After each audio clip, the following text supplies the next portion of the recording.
চাকদহ গণেশ জননী উৎসব মেলা। মাঘী পূর্ণিমাতে এই উৎসব শুরু হয়। 14 দিন ব্যাপী এই উৎসব চলে, শেষ হয় শিবরাত্রির আগের দিন। এই মেলায় বহু বছর ধরে এই মেলা চলে আসছে। কিভাবে আসবেন এই মেলাতে? শিয়ালদহ থেকে রানাঘাট, কৃষ্ণনগর, শান্তিপুর, গেদে যে কোনো লোকাল ট্রেন ধরে আপনারা চলে আসবেন চাকদহ স্টেশনে। চাকদহ স্টেশনে নেমে আপ প্ল্যাটফর্মের থেকে বেরিয়ে ডান দিকে কিছুটা হেঁটে এসেই টোটো, অটো, ভ্যান পাওয়া যায়।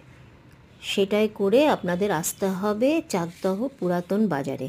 সেখানেই আসলে মেলা। এই মেলা দিনের বেলা খুব একটা কিছু দোকান খোলা থাকে না, কয়েকটা দোকান খোলা থাকে, কিন্তু শুরু হয় জাঁকজমকভাবে সন্ধেবেলা থেকে এবং এটা চলে অনেক রাত পর্যন্ত।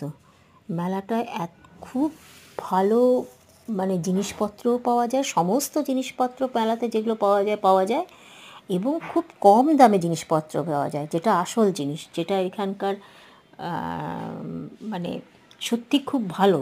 মানে এত কম দামে এখানে প্রত্যেকটা জিনিস পাওয়া যায়।